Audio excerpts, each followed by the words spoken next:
Bueno, vamos a resolver este ejemplo por el método doble integración. Estamos utilizando el libro de Mecánica de Materiales de Hibbeler. Me dice que determine la deflexión y la pendiente en el punto A. Lo primero que tenemos que realizar es un corte a una distancia X para poder determinar la ecuación del momento flector, ¿sí?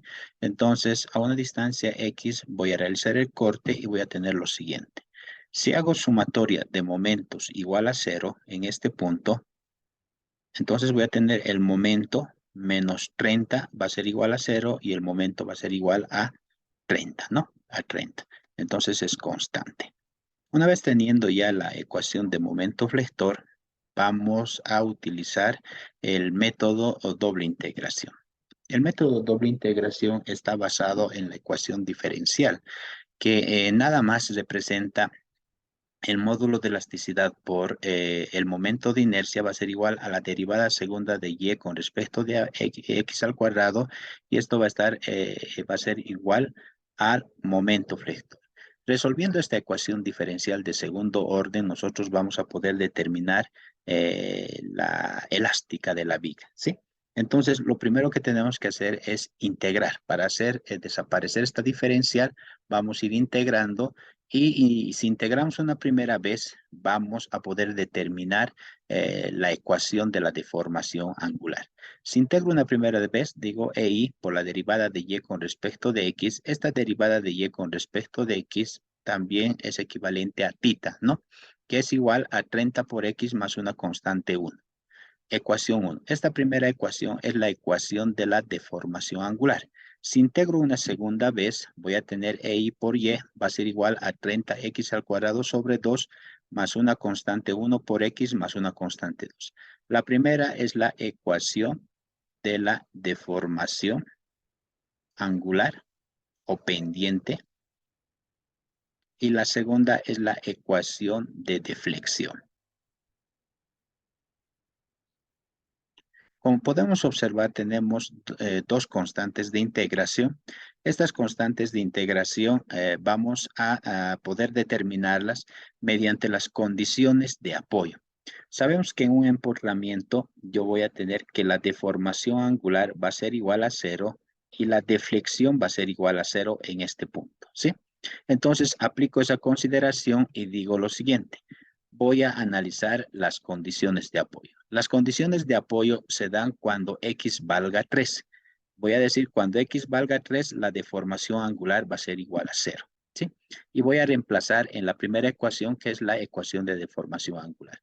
Si nosotros reemplazamos acá, yo voy a tener EI por 0, que es la derivada de Y con respecto de X, que es igual.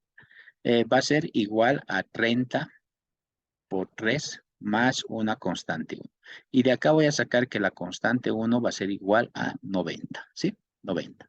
De la misma manera voy a aplicar cuando X valga 3, la deflexión vale 0 en este punto, Y vale 0, y reemplazo en la ecuación 2.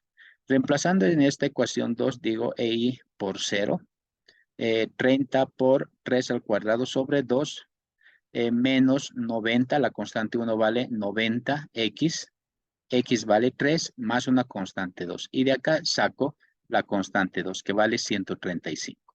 Una vez que yo tenga ya las dos constantes de integración, que va a ser la constante 1 y constante 2, voy a poder reemplazar estas dos constantes en las ecuaciones iniciales, ¿no? En la ecuación 1 y en la ecuación 2. Y vamos a poder determinar tanto la ecuación final de deformación angular y la ecuación final de deflexión. Teniendo estas ecuaciones finales de deformación angular y de deflexión, nosotros podemos en sí evaluar para el punto A. Y el punto A va a ser equivalente cuando X valga 0. Pero antes de evaluar, nosotros tenemos que determinar la rigidez a flexión, que nada más es la multiplicación del módulo de elasticidad por el momento de inercia. Entonces, el módulo de elasticidad tengo 200 gigapascales y el momento de inercia de la sección transversal es 65 por 10 a la 6 milímetros a la cuarta. Entonces, multiplicando y haciendo la transformación a esto a kilonewton metro al cuadrado, y acá al metro a la cuarta, el momento de inercia, yo voy a tener lo siguiente, que el módulo de elasticidad por el momento de inercia va a ser equivalente a 13.000 kilonewton metro cuadrado. Entonces voy a empezar a evaluar la pendiente en el punto A y voy a decir cuando X valga 0, yo voy a tener la deformación angular en el punto A. ¿Sí? Cuando X valga 0. Si yo reemplazo en esta ecuación X0, esto se me va y me va a quedar menos 90 sobre la rigidez a flexión, que va a ser 13.000 y voy a poder determinar la deformación angular. Y de la misma manera, para encontrar la deflexión en este punto, digo cuando X valga 0, yo voy a tener el valor de Y sub A, ¿sí? Que va a ser la deflexión en ese punto, ¿sí? Entonces, reemplazo acá, 0 se me va y me va a quedar 135 sobre E y el módulo de elasticidad por el momento de inercia, que es la rigidez a flexión, va a ser en sí los 13.000. Si yo divido, voy a tener 10,38. Me sale positivo. ¿Qué significa? Cuando nosotros hemos analizado, hemos considerado un eje X en este sentido y el eje Y está en este sentido.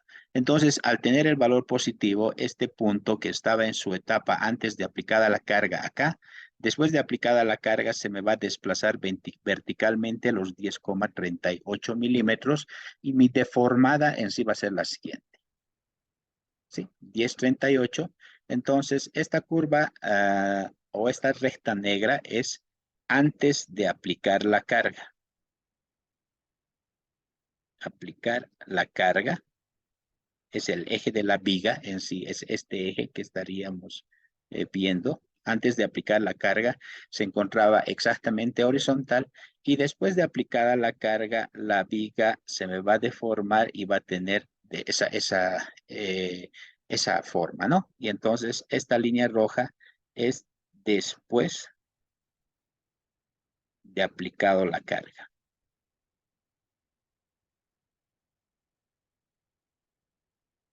A esta línea roja también lo denominamos la curva elástica o la elástica de la viga. ¿Sí? Y con eso hubiéramos concluido este ejercicio.